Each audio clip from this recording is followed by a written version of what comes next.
ሰላም ጤና ይስጥልኝ ክብራትና ክብራን እንደምን አላችሁ ውድ የፕሮግራማችን ታዳሚዎች 21ኛው ዙር የፈለገ ኪነ ጥበብ መድረክ እነሆ ተጀምሯል። የሚቀጥሉት ጥቂት ደቂቃዎች አብረን የምንቆይ ይሆናል። በዛሬው የፈለገ ኪን ፕሮግራማችን ቀደም ሲል እንደተገለጸው እንግዶቻችን አብረው ስላሉ በጣም ደስ ይለናል። ፈለገ ኪን ታላላቅ የኢትዮጵያ ደራሲያንን በመዘከር በማስታወስ እንዲሁም ደግሞ በኢትዮጵያ የኪነ ጥበብ እንቅስቃሴ ውስጥ የገዘፈ ማንነትና አሻራ ያላቸው ትላልቅ የኢትዮጵያ ኪነ ጥበብ ባለሙያዎች እዚህ መጥተው የህይወት ልምዳቸውን እንዲያካፍሉ የኪነ ጥበብ አምሮትና ፍቅር ያለባቸው ወጣት ገጣሚያን፣ ደራሲያን፣ ሙዚቀኞች ለሙዚቃ አፍቃሪዎች፣ ለኪነ ጥበብ አፍቃሪዎች በጥቅሉ ኪናዊ ስራቸውን የሚያቀርቡበት ድንቅ መድረክ ነው። አብራችሁን ስለምትቆዩ በጣም እናመሰግናለን። ተፈሪ አለሙ እንደምታውቁት በሸገር ኤፍኤም የሬዲዮ ፕሮግራም ላይ ይታወቃል። ከዛ ባሻገር ግጥሞችን ይጽፋል፣ ተውኔት ይጽፋል፣ እንደዚሁም ደግሞ ይተውናል። እናመሰግናለን አብሮን ስላለ። ጋዜጠኛ፣ ገጣሚ፣ ተዋናይ ተፈሪ አለሙ በ1956 ዓ.ም ሲሆን የተወለደው እድገቱም በዚሁ አዲስ አበባ ነው። የመጀመሪያ ደረጃ ትምህርቱን በመስፍነ ሐረር ትምህርት ቤት እና በአርበኞች ሁለተኛ ደረጃ ደግሞ መድኃኔዓለም አጠቃላይ ሁለተኛ ደረጃ ትምህርት ቤት ተምሯል። በወጣትነቱ በትምህርት ቤት ክበባትና በቀበሌ ኪነት በነበረው ተሳትፎ ሙዚቃ ሲሞካክር በወቅቱ ያዩት ሁሉ ዘፋኝ ይሆናል ብለው ያስቡ ነበር። እንደውም ባደገበት አዲሱ ቄራ አካባቢ ቄራ መሐሙድ ይሉት እንደነበር የህይወት ታሪኩ ያስረዳል። ታዲያ እሱም ቲያትር ተምሬ የቲያትር ሰው እሆናለሁ የሚል ሐሳብ ያኔ አልነበረውም። አዲስ አበባ ዩኒቨርሲቲ ገብቶ የመጀመሪያ ዓመት ተማሪ እያለ ግን ባህል ማዕከል በነበረው ተሳትፎ የተለያዩ ድራማዎችን የመስራት እድል ገጠመው። በቆይታው ዳንዴው ጨቡዴ እና ሰርቆ በኪሴ ጨምሮ በጊዜው ታዋቂ የነበሩ ሌሎች ድራማዎችን ሰርቷል። በእነዚህ ስራዎቹ እውቅናን እና ተወዳጅነትን ማትረፍ ችሎም ነበር። በዚያው የቲያትር ትምህርትን መርጦ መማር ቀጠለ። በትምህርት ክፍሉ ስለ ሚዲያ በሚወስዱት ኮርስ ላይ ለትምህርቱ ማሟያ የሰሩት ስራ በመምህራቸው በመወደዱ እሱ ጋዜጠኛ መዓዛ ብሩና መንበረ ታደሰ በኢትዮጵያ ሬዲዮ እሁድ ፕሮግራም ላይ በሳምንት 25 ብር እየተከፈላቸው እንዲሰሩ ምክንያት ሆነው ትምህርቱን በመከታተል ላይ እያለ የሬዲዮ ፕሮግራም እያዘጋጀ ጎን ለጎን ቲያትርም ሲሰራ ቆይቷል። ኢንተርቪው ላይ አንድ ሰው አንድ እንግዳ ጠርቶ ስለ እንግዳው ሁሉም ነገር ከተናገረ በኋላ አሁን ደግሞ ራሳቸው ይናገራሉ ሲል ሁሉንም አንተ ብለው እኔ ምን ልናገር ነው አለ ይባላል። ስለዚህ ብዙ ነገር ታሪኩም ተጠቅሷል፣ ግጥሞቹም ተነበዋልና እኔ ላመስግን። አንደኛ እንደዚህ አይነት ታለንት እንዲዳብር እንደዚህ አይነት ዝግጅት በየወሩ ሳያቋርጥ መደረጉ እጅግ በጣም ደስ የሚል ነገር ነው። ማህበሩም ተሳታፊዎችም ሊመሰገኑ ይገባል። ሌላው ደግሞ እኛንም አክብራችሁ ስለጠራችሁን ሁልጊዜም እናንተም የምትከበሩ እኛም እንደዚሁ ነው የጀመርነው፣ አሁን የደረስነው እንደዚሁ ነው እና እናንተም የእኛ ዕጣ እንዲደርሳችሁ እመኛለሁ። ትልልቅ ተሰጥኦዎች አይቻለሁ። ከዚህ ሰፋ ያለ መድረክ የሚገባቸው የጥበብ ስራዎች አይቻለሁ። እጅግ በጣም ደስ የሚል ነገር ነው እና አመሰግናችኋለሁ። ሁላችሁንም ጠሪዎቹንም እናንተን ታዳሚዎችን እጅግ በጣም አመሰግናለሁ።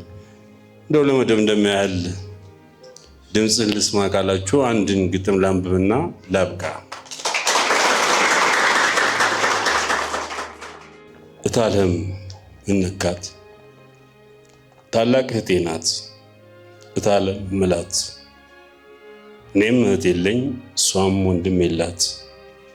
ለዘመድ ለባዳ በሚያስቀና ፍቅር እየተሳሰብን አብረን አድገን ነበር። ለአቅመ ሰው ስንደርስ አድገን ምራቅ ውጠን በየግል ኑሯችን ሕይወታችን ሰምተን የኔ ድል ሲንጋደድ የእሷ ተስተካክሎ የእሷ ቤቷ ሞላ የኔ ሲያጣ ጎሎ። ያም ሆኖ አልቀነሰም የት ወንድም ፍቅራችን በክፉም በደጉም መጠያየቃችን።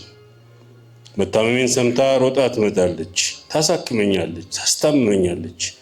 ተቸግሬ ሲሄድ ካላት አሰስትም የማታደርግልኝ የማትሆነው የለም። ገበታ ሞልታ ነው ስነግራት መራቤን፣ በቃኝም ብልምዬ አታምንም መጥገቤን። ስጠማ ጠጥታ ስታረዝ አልብሳ ሁሉን ትሆናለች ከኔ ለኔ ብሳ። ደግሞ የመከረች ሰው ሁን ትለኛለች፣ ሰርቼ እንዲያልፍልኝ ታበራታኛለች። ዛሬ ተሻሽዬ ሲለወጥ ሕይወቴ፣ አልፎለት ኑሮዬ ሲሞላልኝ ቤቴ። ምን አረኳትና ጠላችኝ እህቴ፣ በግንባሯ አየችኝ ፊት ነሳች ለፊቴ። ለሁሉም ጣጣዬ እሷኑ ለምኜ፣ ዘላለም ከመኖሬ እሷ ሸክም ሆኜ፣ ከራሷ ላይ ስወርድ ምክሯን ተቀብዬ፣ ጠብቄ ነበረ ደስ ይላታል ብዬ። እሰይ ወንድምዬ እንኳን አለፈልህ፣ እንኳንም አገኘህ፣ እንኳንም አማረብህ ትላለች ብዬ ስል ደስታዬ ደስ ብሏት ፊቴ አሽሟጠጠችኝ።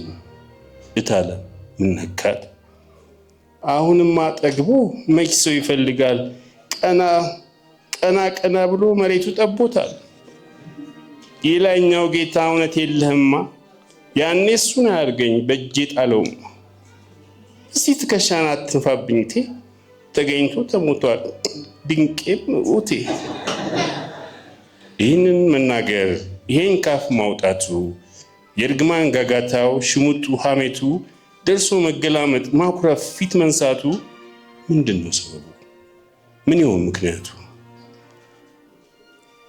መጎሳቆሌ ነው ማጣቴ መንጣቴ፣ ሁሌ መለመኔ የኔ ቢጤነቴ፣ ድህነቴ ይሆን የህት ዓለም ደስታ፣ ዞትር ስትሰጠኝ እርጥባን ውለታ?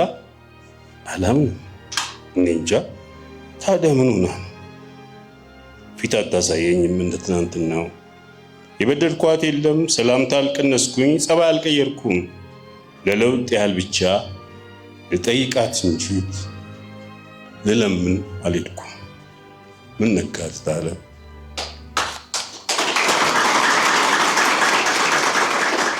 ደንበኛ ንጉስ ነው። በየመደብሩ በየቢሮው ሁሉ በየጠረጴዛው በየግድግዳው ላይ ደንበኛ ንጉስ ነው የሚል ጥቅስ ተጽፎ ተሰቅሏል እንዲታይ። ደንበኛ ንጉስ ነው። ብትፈልጊ ግዢ፣ ባትፈልጊ ተይው፣ እንደውም የለኝም በቃ ውጡ ውጡ፣ ክሰሱኝ አልሸጥም ይላል ነጋዴው። ትትና አስክሮት ብር ያሳበደው፣ አንተኑ ተማምኖ ሸቀጥ የደበረው። ለራስ ብዬ ነው ቶ ይቅር፣ እስር ቤት ገብተህ እዛው በስብሰህ ቅር ይላል ጠበቃ። ዋጋ የከፈልከው ይዋጀኛል ብለህ ሚስጥር ያካፈልከው፣ እርስት መሰለህ ገንዘብ ገዝተህ የሰራኸው፣ ማን ይበሉኝ ባይነ ከየት ነው የመጣኸው፣ ዕቃህን አውጥቼ ደጅ እንዳላሰጣው ይላል ቤት አከራይ ከደሞዝህ ከፍለ በምትከፍለው ኪራይ። ቀስ በሏ ታዲያ ምን አስቸኮላችሁ? ዘግቼው እንዳልሄድ ኋላ እንዳይቆጫችሁ። መች ይገባችኋል ሰው ሲያስብላችሁ። የህዝብ አገልጋዩ ይቆጣል ይጮሃል፣ ግን እንዲያገለግል ደሞዝ ተቆርጦለት በፔሮል ተቀጥሯል። ሁሉም ምድራፉ ላይ ወይ ጠረጴዛው ላይ ለጥፏል መፈክር፣ እንኳን ለሱ ምግባር ለሌላም ይመክር።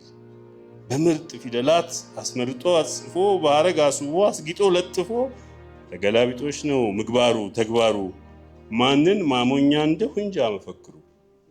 ደንበኛ ንጉስ ነው፣ እኛ ጋር ውሸት ነው።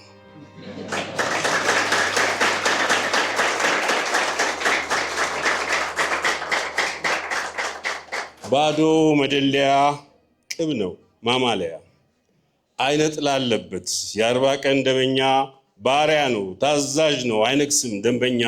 ደንበኛ ደሃ ነው ምስኪን ተዳዳሪ፣ ገንዘብ ይዞ ለማኝ መብት ይዞ ገባሪ።